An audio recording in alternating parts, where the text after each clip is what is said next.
That you gave that one. So give it to him. I get leftovers. And I hide it. I get the scraps. That's the way to do it. So how does this? No. Oh, sorry. Sit back.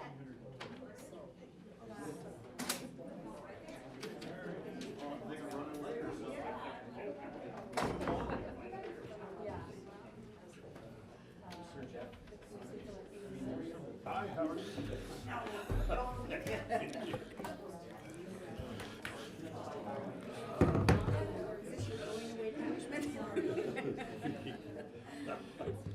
Well, thank you. Thank you for doing it. Type up the minutes. Why do they do it during the Oh, come on, machine.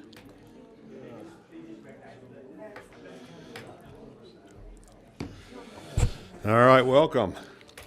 It's the first day of October in 2024. It's 3 p.m.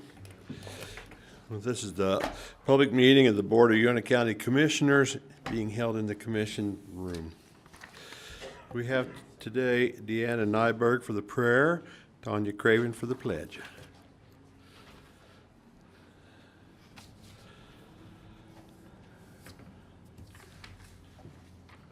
Our dear Heavenly Father, we're so grateful that we can gather here today to discuss the policies and concerns of Uintah County. We are grateful for the area in which we live and the sense of community that we all have. And we ask Thee to bless us that as we conduct our business, we'll do so in a manner that's pleasing unto Thee. And we ask Thee to help us to keep the concerns of the citizens and the well-being of the community in mind as we do so. And we ask these things in the name of Jesus Christ. Amen.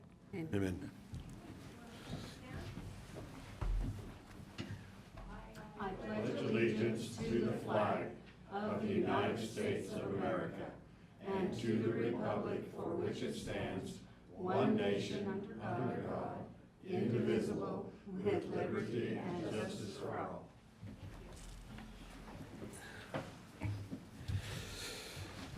All right. Let's get into the agenda. The first thing is the approval of minutes, September 23rd work session and September 24th, 2024 meeting. I'll make that motion. Okay, I have a motion. Any discussion? Call for a vote. Aye. Aye. Mr. Wilkins.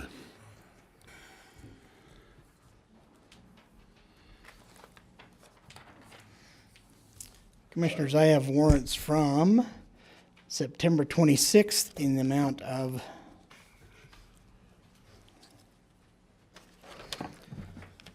$489,159.01. A couple of them on here that were out of the ordinary. First one is a check to the Central Dispatch for $90,826. That's our semi-annual payment to the 911 program through the Sheriff's Department.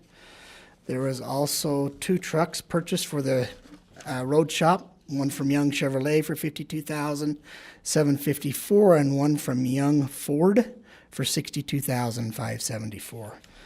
And that's the only thing was out. Other than that, they're just normal bills. And there is no claims today, Commissioners. All right. Any tax matters? I have no tax matters. Okay. Annual joint report of the county attorney and the treasurer. County Auditor. I'm sorry, auditor. You thought you Treasurer. before done, John. Like, holy cow, it felt like school all over again. Okay, Commissioners, this report was done in yesterday's work session. It was requested that we present it in this meeting. This comes right out of our audit report.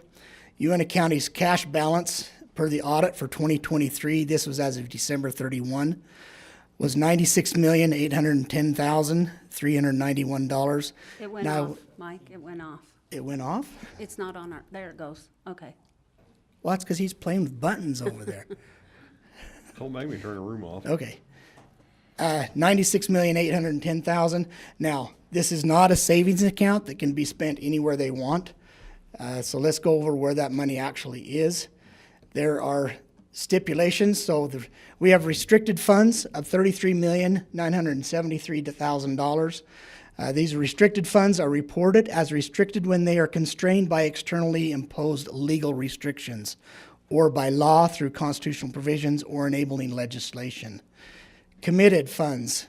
Our committed funds, $6,900,000, are reported as committed when the county commission, the county's highest level of decision-making authority, formally designates the use of resources by resolution or ordinance or for a specific purpose. The same formal action must be taken to remove or change the constraints placed by the resources. Assigned, $8,951,000. These are assigned funds recorded or assigned by the county when the county intends to use the funds, which are neither restricted nor committed for a specific purpose. Additionally, funds in special revenue, debt service, capital project funds, or by their nature assigned to the purpose of those respective funds. The county commission is the body which assigns funds for specific uses. These are special revenue funds, which are controlled by the legislature. Whenever we collect a certain, like transient room tax or something, those come with strings of what they can be spent for. The next one, unassigned, this is the county's general fund, $17,719,000 at the end of the year. Now remember, we collect our property taxes in December, so that is the highest cash that will always be in your year, is at the end of the year. Those funds, these are unassigned. Funds in the general fund are reported as unassigned when they're neither restricted, committed, nor assigned. They may be used for any governmental purpose. I ran a report just a little bit ago before I got here. This fund now, $17,700,000, is down to $9,280,000 as of today. Next one, custodial funds. Fund 74, $1,365,000. Custodial funds are used to account for assets held by the county as an agent or for other governments, private organizations, or individuals. $1 million of this is a subdivision bond that the owners put up the bond as they build their roads, their sidewalks, their sewers and things. Rather than bonding for it, they physically gave the county the money. As they progress through their development of their subdivision, the monies will be turned back. Private purpose funds, $233,000. The county has a private purpose trust fund. The GERT trust fund is interest received by the county from a private contribution, which is used to help other underprivileged children. Restricted funds, $19,988,000. Restricted funds are reported as restricted when they are constrained by externally imposed legal restrictions or by law through constitution, provision, or enabling legislation. Unrestricted funds, these are unrestricted funds classification is a fund that is not restricted or part of a net investment of capital assets. These are our enterprise funds. This is our telephone system, our Western Park, and the landfill. Anytime you have an enterprise fund, you cannot move that money from there to a general fund because it was collected and charged for the certain purpose that it was charged for. Gets you the $96 million total.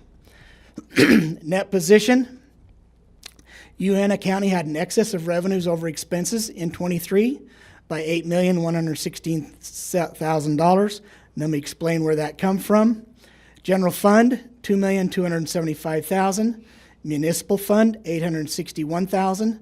Class B road monies can only be spent on B roads, $3,598,000. Municipal building authority, $633,000. Capital projects, $312,000, and other governmental funds of $435,000. So total carryover, $8,116,000. The lion's share of this last year was from interest. Our interest went from being less than a 1% to a 5% on 5% plus average last year.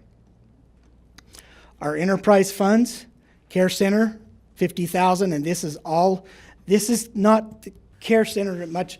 This is the sales tax that was collected on behalf of the care center probably 15 years ago. We have not collected anything on it. They're using the revenue on it, the interest revenue on it to continue to sustain the care center operations. Western Park, $1,146,000.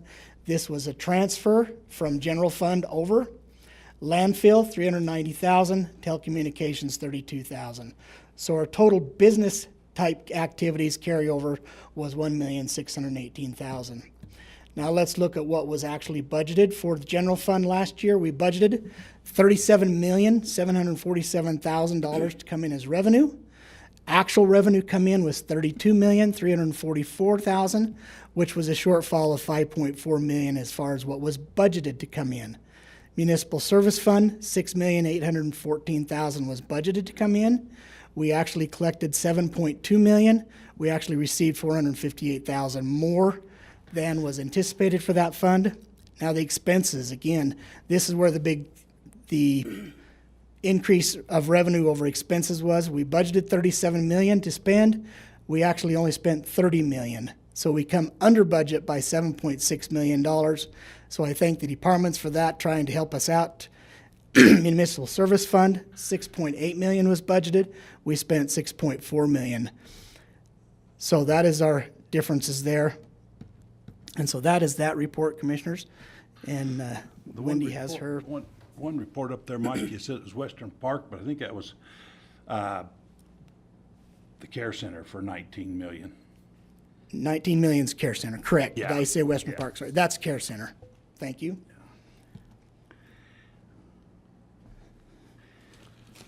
Okay, thank you.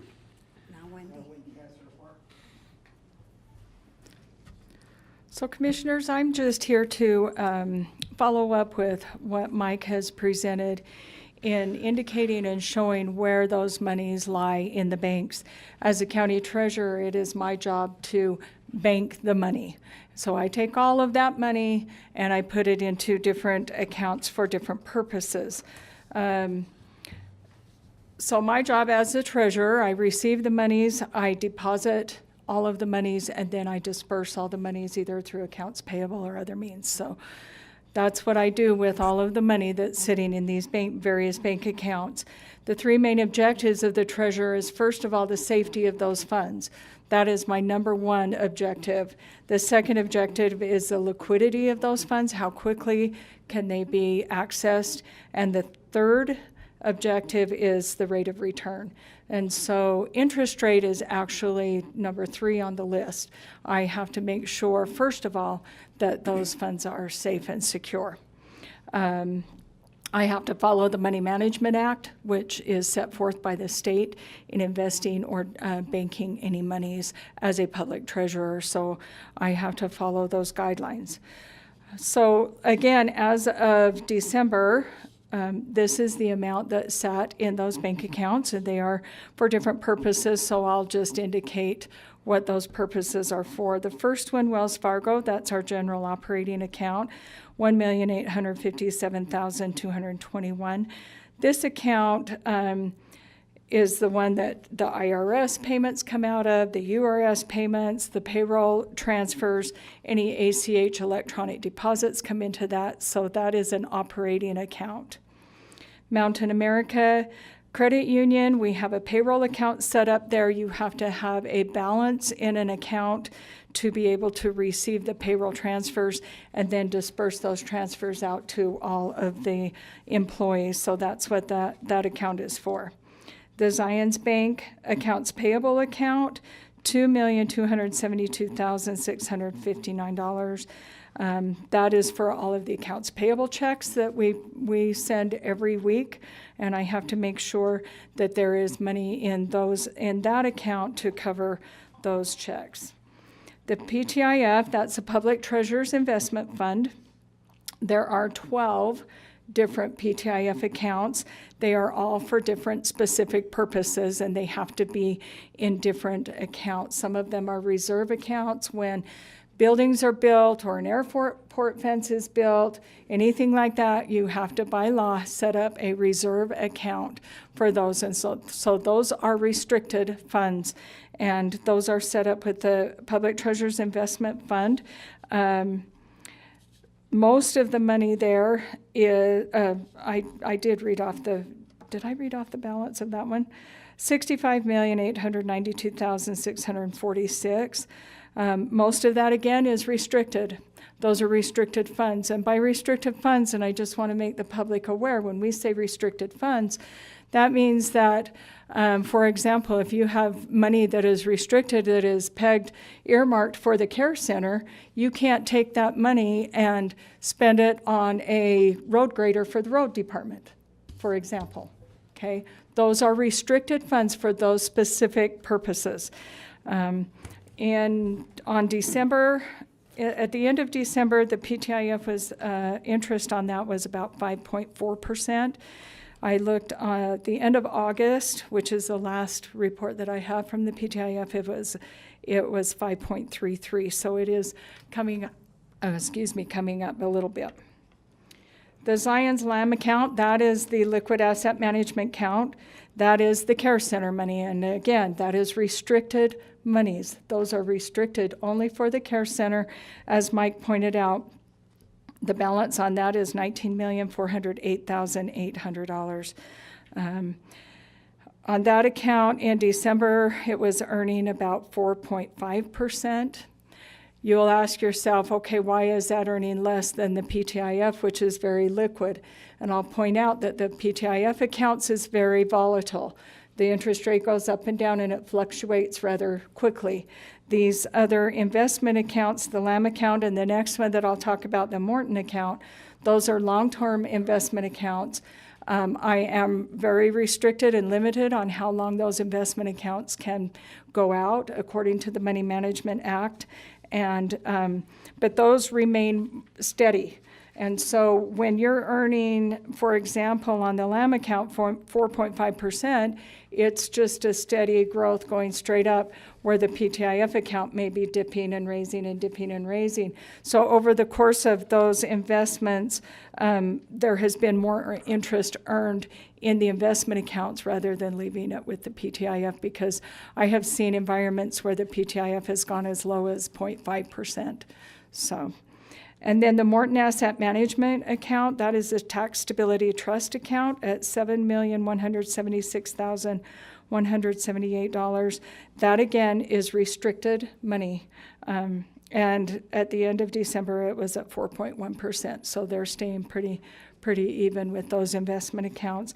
Then there's a little cash till drawer in the treasurer's office of $200 that's used to make change for customers that come into the treasurer's office.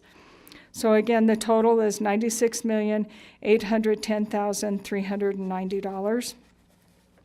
I explained what the restricted monies are, and Mike pointed out how much of that is not restricted. Most of it is restricted. And at this point, Commissioners, I would like to make it very clear to the public that because we have $96 million in the bank does not mean that we have $96 million in a savings account that we can spend however we want. These monies are restricted, they are earmarked, they are assigned, they are committed for other purposes. So to make a statement that we have $96 million in savings is very misleading. You or I have savings accounts. We have personal savings accounts. We have checking accounts. When you write a check out of your checking account, that money is committed. It has been assigned.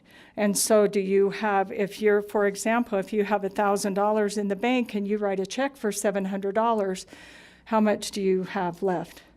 You have $300 in actuality, because that $700 has been assigned. It has been restricted and it's earmarked for a specific purpose. And so I just wanted to make that analogy and make it very clear when you're looking at these numbers that you understand what those numbers mean. So that's all I have. Thank you. Okay. Thank you. Thank you. All right.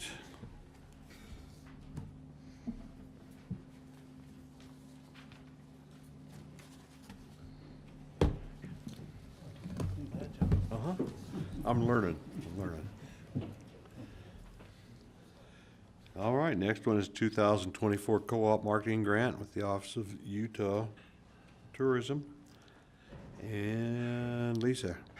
Hi, Commissioners. Today I am here to present before you a competitive grant that we applied for and received $191,250. It is for our marketing for the 2025 year. So primarily out of state, in-state.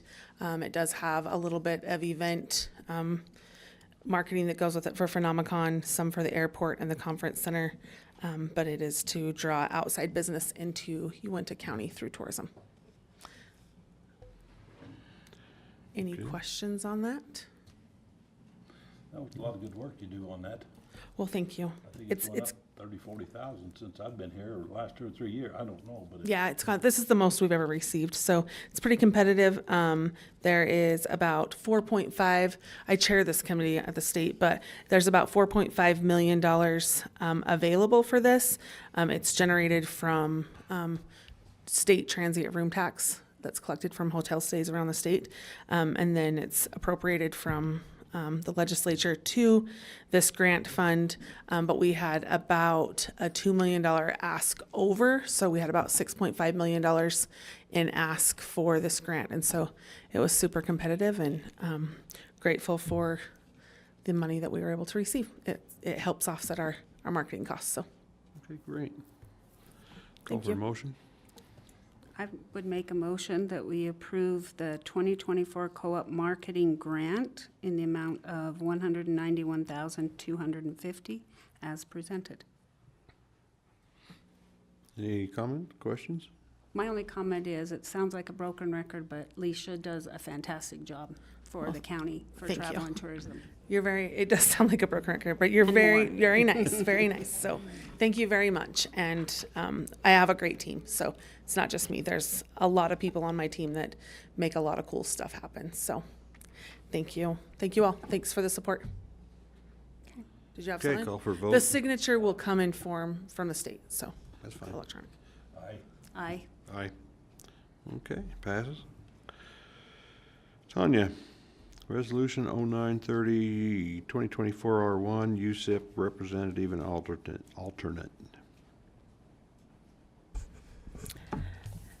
Okay, so this is our annual resolution to appoint the county representative and alternate representative for the county's indemnity pool. It's the annual meeting which they get together this year. That'll be on November 22nd. Michael Wilkins is our current representative, and I know that he would like to continue as the voting member for the county.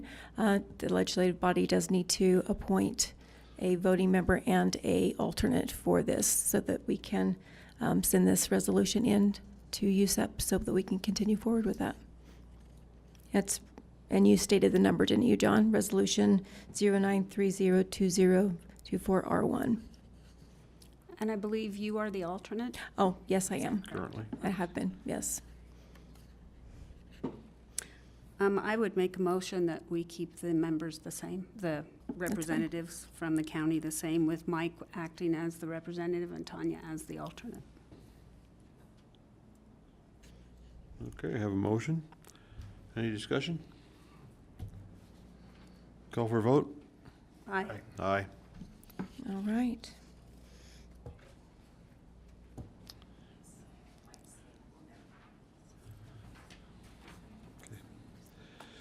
Next is the Task Force Officer Overtime Reimbursement MOU by Chief Deputy Fletcher. Hello, thank you. Yeah, this is just our yearly MOU with our FBI. We have a task force member that works with the FBI and over on the reservation, dealing with interdiction and stuff. So this contract is from October 1st, 2024 through September 30th, 2025. And it actually went up a little bit this year from $21,740.50 to, oh, sorry, that's what it is. It went from $20,707.50 to $21,740.50. So that's, We like increases. yes, That way. more's good. So any questions for me about this? Need a motion We on need a that, just motion. accept it. Yeah, I'd make that motion. We go ahead and accept the overtime reimbursement to MOU with the Sheriff's Department from the task force officers. Okay, I have a motion. Any discussion? Call for a vote. Aye. Aye. All right. Next one's also yours, Brian. That You- one needs to be tabled as the sheriff and John are going over some language in the contract. All right, we'll table it. All right, thank you. And I don't have a date, Mr. Chair. Travis,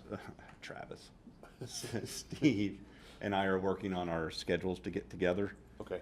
So when we have that conversation, then we'll just make the request to get it back on the agenda. That's fine. Thank you. Thanks, Brian. All right. Deanna, IWORQ Services Agreement Update for the Community Development and Facilities. Deanna Nyberg with Community Development. We have a need to update our service agreement with IWORQ. IWORQ is what community development uses for our building permits and our planning and code enforcement and business licenses. Facilities uses it to track their work orders and to keep a record of those, different projects and maintenance that's going on. Western Park used to use IWORQ, and they've decided not to use them anymore, so that has made it so that we need to redo our contract with them. This is going to be a 3-year contract starting April 1st, 2024, and then it expires March 31st, 2027. After that, it'll be a year-to-year contract. The prices have stayed the same as in the past, and it's $10,500 for community development and $4,000 for facilities. So the total is $14,500. And we're just looking for an approval and a signature today. Okay, I call for a motion. So, Mr. Chair, if I can just speak to this real quick. From the work session yesterday, let you all know that I put in a request for a fiscal funding clause, which is standard when we have a multi-year contract. The legal impact of that is that a legislative body can't bind a future legislative body for funding appropriation. So when we have a multi-year contract, we put that in there more as a notice to the other party in the contract, so they know that if a budget is reduced in a certain way, then the corresponding contract would need to be terminated as well. We made that request to IWORQs. They've been kind of a pain to work with in this process. I wish they were being a little bit more professional. Their service is good. The software is good. Their customer service is kind of crappy. But I wrote back to Matt Kazir today because they said they wouldn't agree to that being in there, that it doesn't change the law. Legislative body can't bind another future legislative body. So we've let them know that. If the county wants to proceed and sign this contract, that's fine. I mean, we're not anticipating that this would be dropped. It's pretty essential to these two departments. But if the funding did need to be dropped, then this contract would be terminated. So just wanted to make sure that we had that on the record, that we tried to put that notice in there, and they refused to have that in their contract. But it doesn't change the legal rule. Okay. Call for a motion.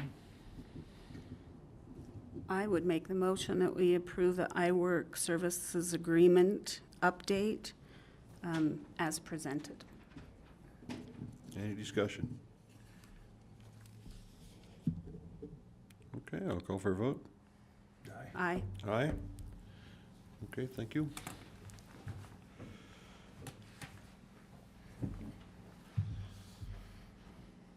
Travis Campbell, Economic Development, report of Via Ferrata open house / public comment period.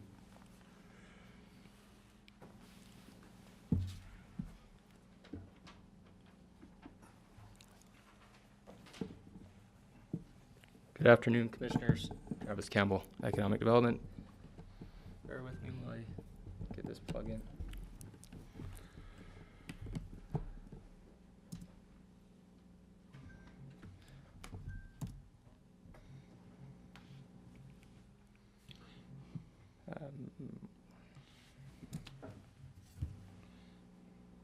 Okay, so I'm here to report on the recent public open house and the public comment period regarding the Via Ferrata project. So as you know, the beginnings of this outdoor rec project started in late 2022, but Ashley Gorge at that point wasn't identified as a site till the fall of 2023, which is when the real planning process began. And I also just want to note that, because I think it's worth a reminder that the installation of this project will be funded through a state appropriation, a state grant, and a federal grant. So as part of this planning process, the residents of Uintah County were invited to an open house on the evening of September 9th. This opportunity was advertised on social media, on the local radio, we have an email update list for the project, and the state public meetings page. The open house was held at Western Park, so a big thanks to Melanie and Brittany and their staff for hosting the event.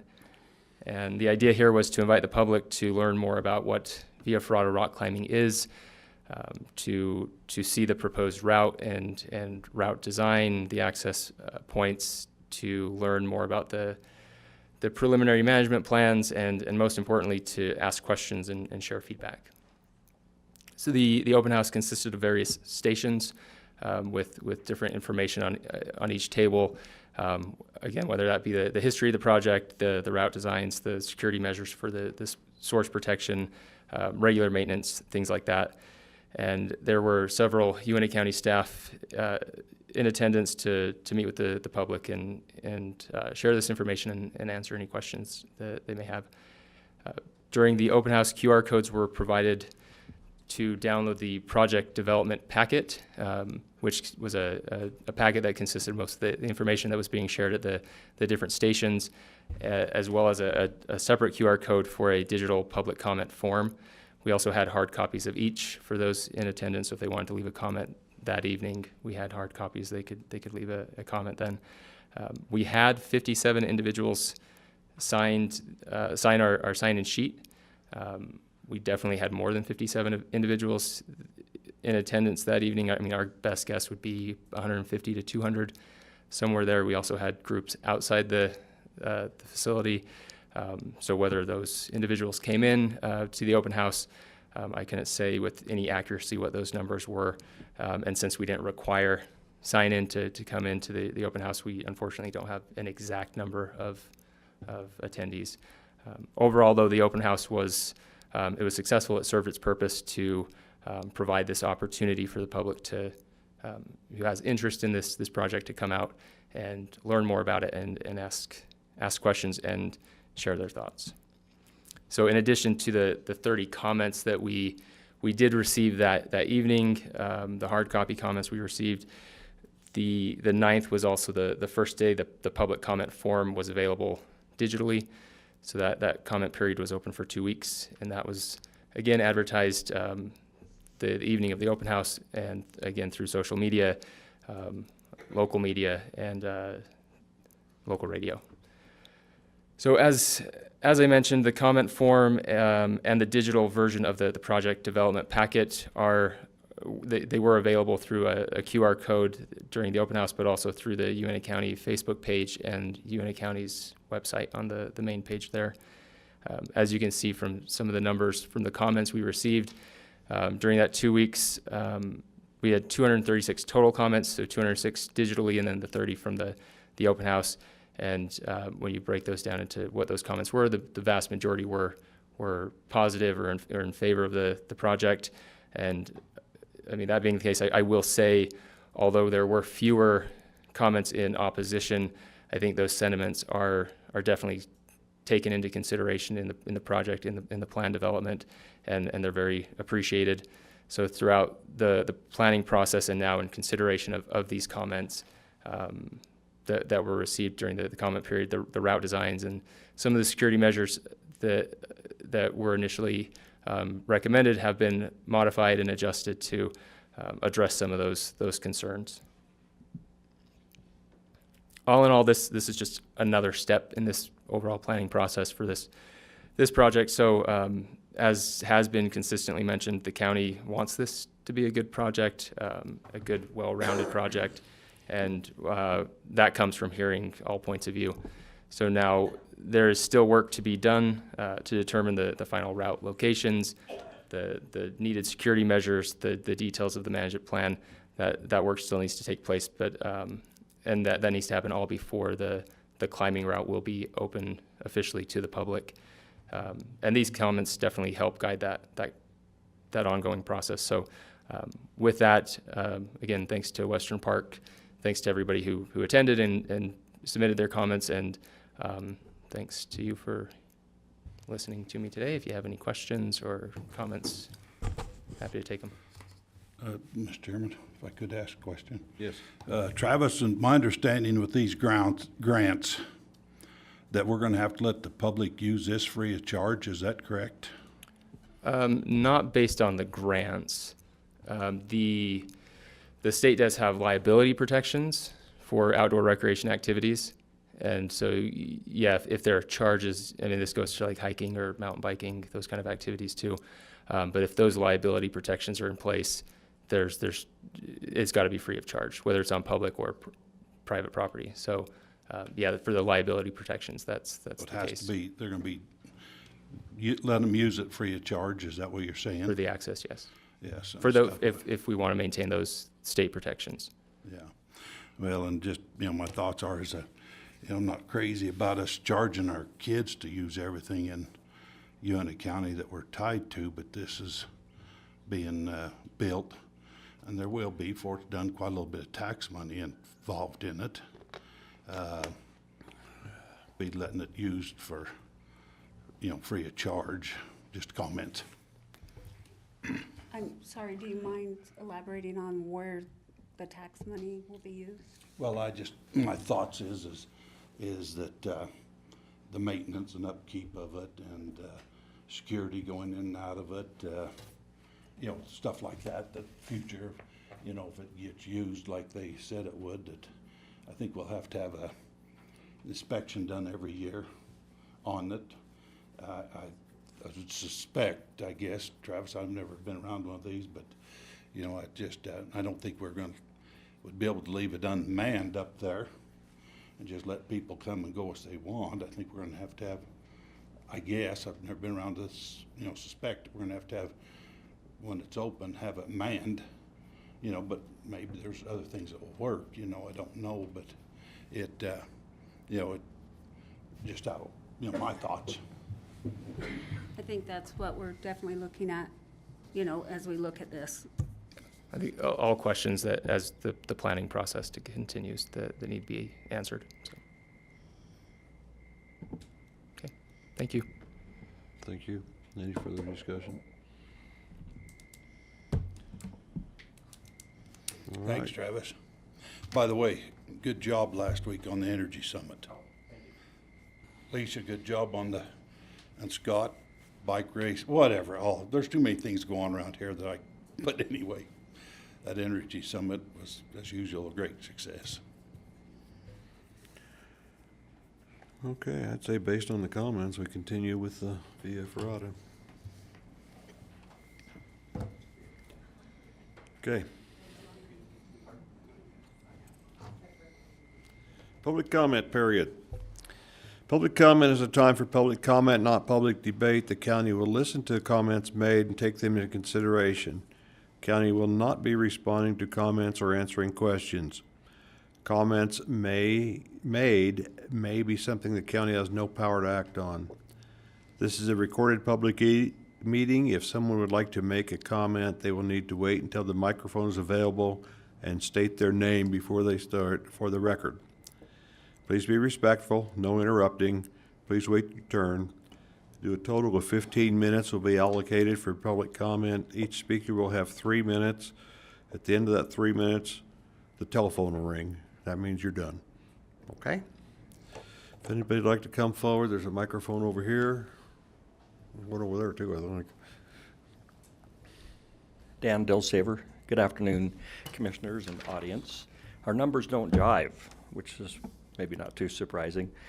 We submitted a little over 500 verifiable signatures opposed to the construction of the Via Ferrata at the Ashley Springs site. We're not opposed to the Via Ferrata. We're just concerned of where it is potentially going to be located. And the reading that I have done on all of the county minutes, documents throughout this process, I can't see anywhere where there's a mention of protecting the springs. It seems kind of odd to me because that's one of the things that you as commissioners are charged with. And the last item I have is if a citizen is to ask a question from the commission, how do we get an answer? Is there a vehicle that you guys use, a method? Do we get an answer, email or written or publicly? Seems like there's lots of questions that are asked in these meetings, and you're real honest up front and saying, well, we're not going to respond to them here. But when? A lot of best time would be come to our work sessions, I've been there. and you've asked questions. Yes, and I've asked questions and I've never gotten any response. And if you'd like me to remind you of the question, it was when. I think we're actually working on your questions from last week. I'm talking about the one when I asked probably several months ago when the commission had decided that they were going to match HSAs and 401ks. I said, has anyone put a number to this? And you said, well, we're working on that. We'll get back with you on that. That's been several months ago, so still waiting. My suggestion would be if we don't answer your question satisfactorily, please go to UC_commission, send us an email. Okay, I That'll can certainly do get that. all three of us and actually some other people also. Okay, And thank you very much. thank you.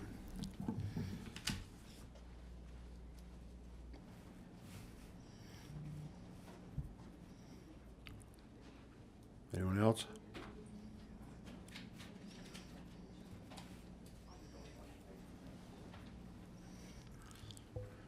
I think we just wanted, Anna Billings. I think we just wanted to make sure that we got it on the record that at that open house, we assumed that maybe there was about 300 people there, but we collected 201 signatures that night, simply stating that we are in favor of moving the Via Ferrata out of Ashley Springs. So I appreciate the presentation that was made, but we turned in to the work session 535 signatures of people who would like to see it moved to a different location. Thank you.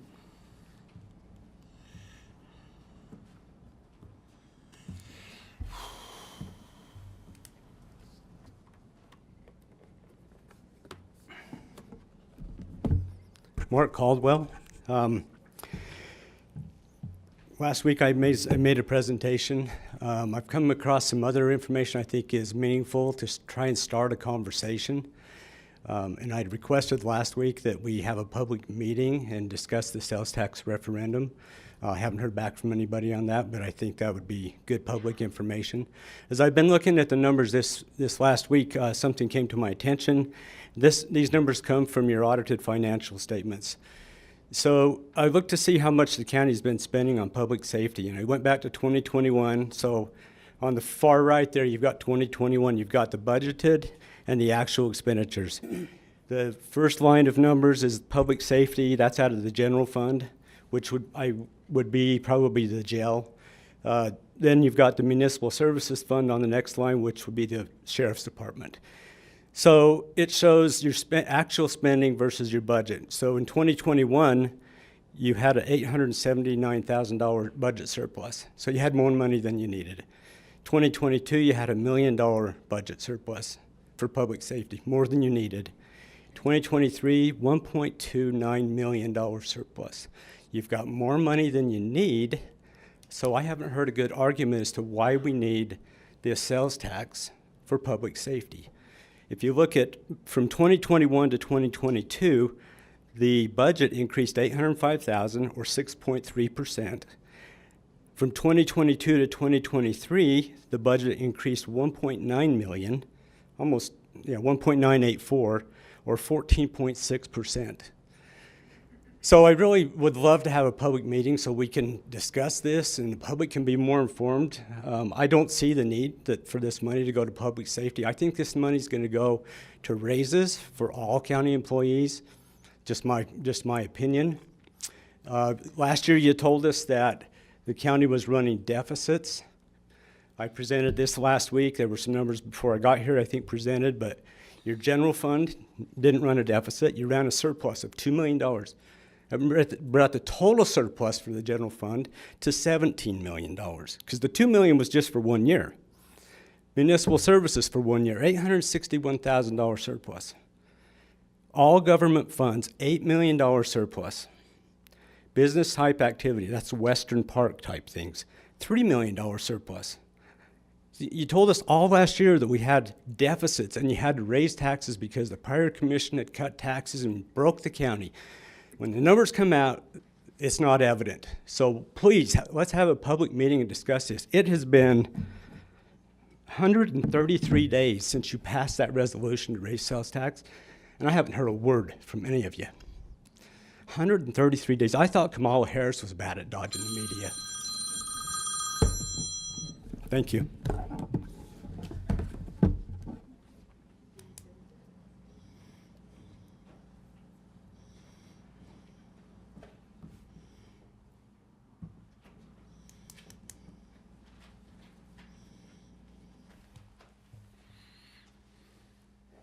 Nolan Jackson. Commissioners, I have concern right now about what's going on that apparatus in the canyon. I have a good friend that has pictures of his grandkids climbing on that now. What's to protect them from getting hurt, and who's liable? Think about that. There needs to be some measures taken to keep the kids out of it. Someone's going to get killed or crippled, and then we get sued. Think about that.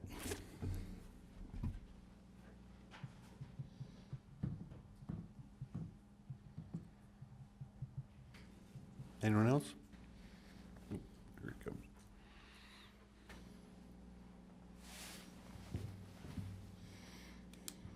Russell Tomlinson with Jensen Water Improvement District. I don't have a problem with the Via Ferrata. If you want to have it, fine. Knock yourselves out. Go put it wherever you want. Just, I don't understand why it has to be up the Ashley Gorge, okay? I was born and raised in this area. I've only been to that place one time. I was about 8 years old when they first opened Ashley Treatment Plant, okay? I don't know why it has to be there. I'm not opposed to it. If somebody wants it, go ahead. Have at it. But we need to protect the water source. Okay, I don't care what they do in California. I don't care what they do in Colorado. I don't care what they do in Salt Lake. But we need to protect our water source. It's one of the best in the country, one of the best I've ever had the chance to utilize. And I hate to say this, but it will affect everybody. That water, we all drink it. Whether it's bottled or not, we all drink water. So that will affect us if something is contaminated. Well, they say, well, we can treat it more. Well, yeah, you can. I'm not saying you can't, but I worry about the taste and the quality of the water or the cost. I've lived in New York. They recycle their water. If you've ever drank it, you'd rather puke than drink that water. That's why everybody drinks bottled water in New York City, because they recycle it over and over again. I don't want that. I'm not saying that would happen here, but I'm totally against it up the gorge. I called and talked to your Commissioner Larson and Norton's assistant, asked you to call me or email me, and I never received any of that back. So that's why I'm here today, to voice my opinion or my opposition for the Via Ferrata up Ashley Gorge.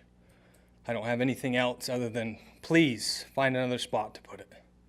Wayne Simper found 3 or 4 others. Richie Anderson's found a couple others. I don't know all the ins and outs of how you put one in and what you have to do.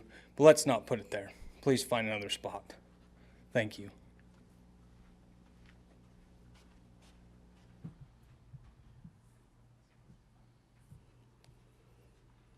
Anyone else?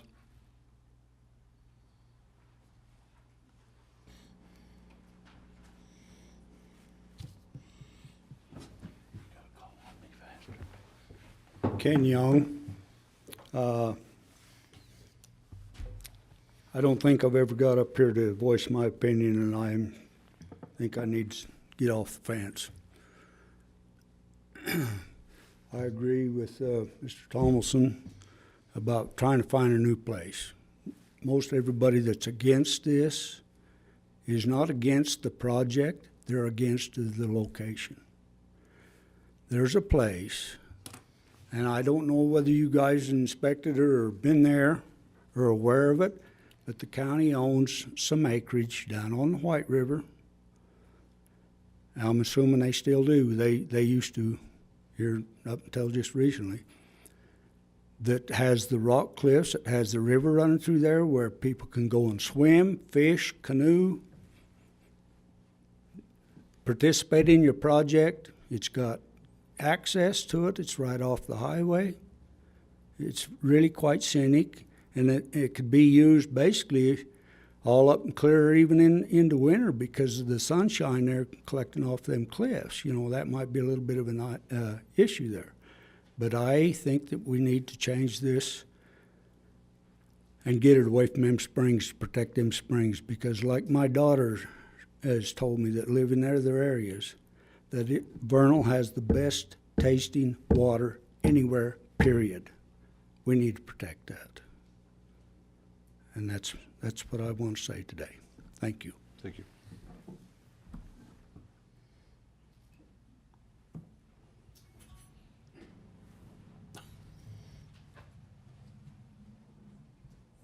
Mark Grammer, a Ferrata supporter. Am I allowed to address the audience if I don't hear any opposition? I would love to join you in your opposition if you would just please write me a few pages of why it's bad. I've heard all your comments. I'd just love more specifics, and I would love to be able to join you in opposition. I just don't understand it, so help me out, please. Thank you. To the Dingle Act, if you're opposed to boots in the creek running your water, I would love to understand how that happens, and just explain it to me sometime. You can. I've waited outside every meeting, and you've all walked by me. Please just hit me up sometime. I'd love to chat.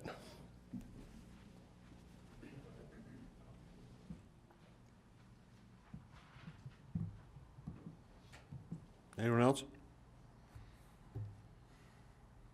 Not seeing anyone rise. Adjourned.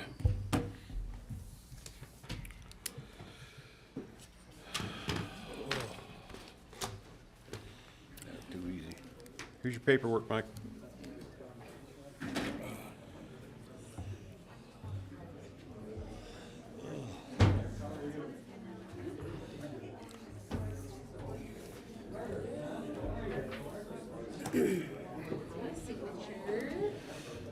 One or all? One or all signature? Just one. Oh, so we can go. Don't let him go till I'm done. That isn't fair. Is it him or do we need to? No, just him. Okay.